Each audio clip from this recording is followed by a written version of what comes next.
And welcome back, everybody. I'm the Dr. Bob Lee from 107.5 WBLS. Our next guest is a former American Red Cross volunteer and is currently an AmeriCorps staff member.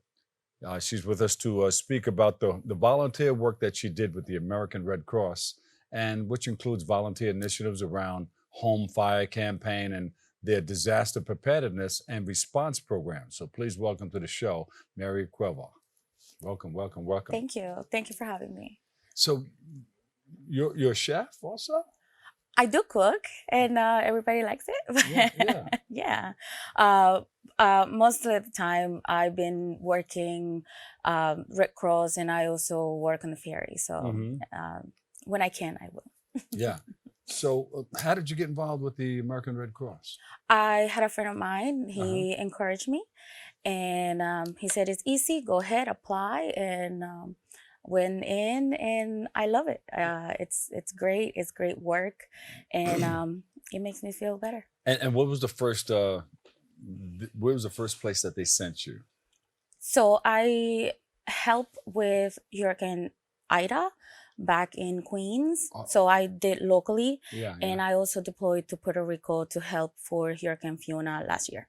That was big. That was very big, and there was a lot of devastation out there. Absolutely. And still to this day. Still working. Yeah, the local region is still working towards helping everything else. And, it's tropical, so they always have storms coming pass by or things of that I'm glad nature. you're here. We have a storm passing by. Yeah. And they continue to pass by. We were ready for Hurricane Lee, where the region got ready right away, and after the path change, then we sent everyone to Maine.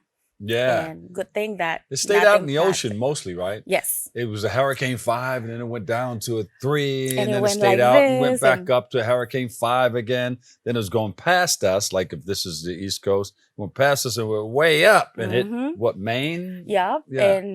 But not locally, nothing really happened, which was great. But it was very good that the region was ready to respond, and if not, then they send the local volunteers to help adult the region in Maine.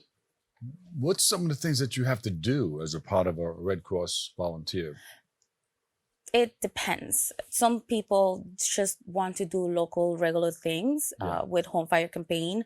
You do that on your twice a month, if that, or you also can get yourself qualified to deploy anywhere in the United States and their regions as well. So it really depends on how you want to use your time. And who's that? We had a picture up there. Show that picture again. Who are these people here? These are, so we have the preparedness team. I believe this is in Spring Valley. Oh. We are taking all of the preparedness programs and bringing it to the library so that the community can take advantage of it. We also had the dog as a therapy dog, and we had all of the preparedness, Prepare with Pedro, the Pillowcase Project, Hands Only CPR, and Big Red Cross Ready. Yeah. So Big Red Cross Ready, that includes the initiatives around their home fire campaign and a disaster preparedness program? Yes, essentially, yes. It teaches you how to be prepared in case of a disaster, man-made or natural. And with that, we also teach you how to stay prepared in your home with fire safety. And so make sure that you have working smoke alarms, how to maintain them monthly. It's very big. And most people have smoke alarms, say they go buy it in Home Depot.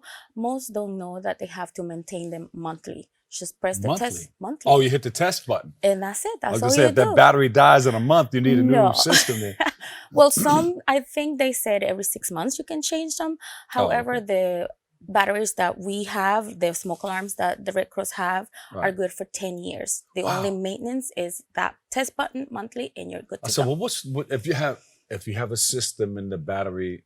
I don't know if it's the battery. Well, sometimes it is. And it just beeps, beep, and it drives you crazy. Where's that coming from? Right. So that means the battery is going low, and you can change your battery. Yep. Or you can let the Red Cross know that your battery is going low, and we make a priority to go to your home and change the battery, the smoke alarms, essentially. It's a smoke alarm, and then there's another one in there that detects gas or the carbon monoxide. Carbon monoxide. So it's a combination alarm. Usually we put those in common areas, living rooms, but not too close to the kitchen, because sometimes they're so very, what is the word? Very sensitive. And so it can go off if, say, you burn something. Like, the toaster. So it will go I've off done that really a couple of times. And what do you go to with a guilty. towel and you Yes, just fan it a little bit. fan that thing? Yeah, because it's you don't want to take it off and disable it, because you will forget about it. Yeah. So it's just fan it a little bit. There's also a hush button on the alarm, and you will be it good. Make us like a sleep button. Yes. And then it'll come back on when you need it. Absolutely. This is hurricane season, Mary. Yes. And what should people do? Should they have a go bag just in case there's an emergency? They got to get out of the place. So if there's a fire in the building, you have a go bag. What should people have in that go bag? Okay, so it would be essentials: water, canned food, not so much canned, but maybe like bars, things that it's not too heavy, right? Because you want to have at least 3 days supply. You want to also change every 6 months, right? Because you say you repair your go bag with short clothes, like for summer, right? Yeah. But the disaster happened in mid-February. So you want to be prepared for the weather outside. Right. If you have medications, you want to have at least 3 days, 4 days of medication, and the names of the medications, in case that you have to call a pharmacy, you'll go ahead and get that prescription there for you. What about pets? Pets, we also have a go bag for pets. Essentials again. Go bag, the pet probably, your dog about, I got mine, I know what to do. They are so ready. I love it. You know what? I was into the office last week. You're the first one out of the building. They know. They really know. And sometimes if you do your drills every month, they know that when you call them, they gotta go, right? Yeah. I was into the office last week, and we have go bags for cats and go bags for dogs, which was really cute. I was like, oh, yeah, a little bit of litter, canned food, and things like that. So that's good. You want to prepare everybody in the house, kids, pets, older individuals as well. And if you have a go bag and you have that food in there, make sure you change that food out every few months. Right. You don't want to bite into a hard candy bar or something like that. This is no good. It's 50 years old. Right. You want to keep good, make sure you label them to the expiration date. Yeah. Usually when you get like the granola bars and things like that, they'll last like a good year or so. Whoa. Right. So you want to keep changing them as long as in every season when you change your clothes as well. People should, change your clothes even though you don't wear them, because they could develop a smell. Exactly. But a lot of items have a date on it, but that's the date that you can't sell it anymore at a store. So how long can you keep it? Because you can't sell it at a store, but it's still good. For a couple of, I wouldn't do it for too long, maybe 2 weeks or so. Yeah. Depending what it is. If it's something that it's gonna perish really fast. If it's cottage cheese, don't do it. Don't do it. Don't do it to yourself. But if it's granola bar, okay, like a day or two, maybe a week if you brave. Yeah.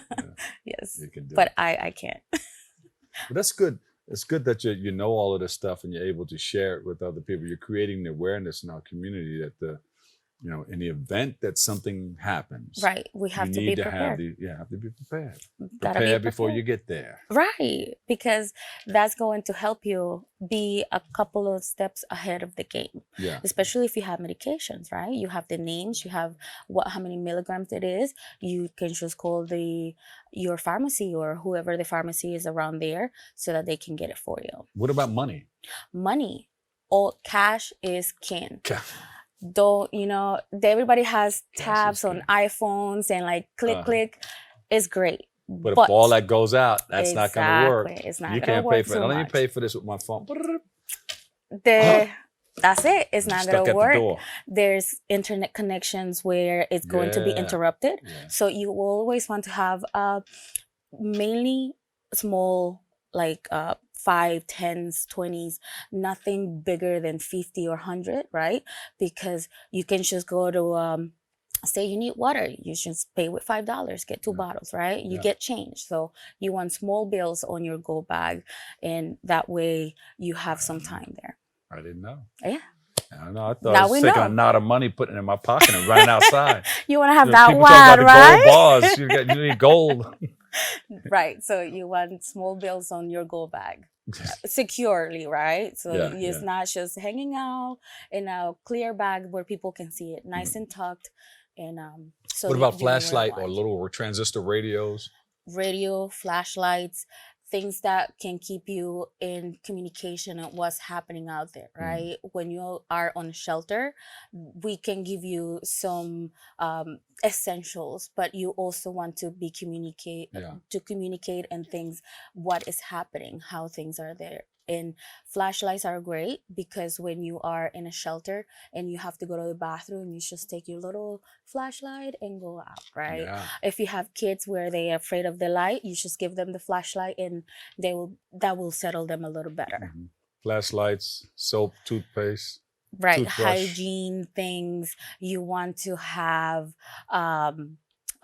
so many I things. have to bring a big duffel bag out of my house with Yeah. all this stuff. If there is on redcross.org, there is a section on the website where Yeah. it tells you what to bring. It gives you all the suggestions what to bring Yeah. to bring on the go bag for I know sure. some people will try to bring furniture and everything. Let me get a couch. Yes. I can pull this. I got a pull-out bed. It has to be very small. It has to be small. Right. When you got to go, you got to go. And even in your family, right? You have multiple, even though it's a big family, everyone should have a Have their own small, go bag. exactly, prepare and custom to their own. Thank you so much for joining us. It's a pleasure. You come back again? Absolutely, anytime. And give us a website. Where can we reach you?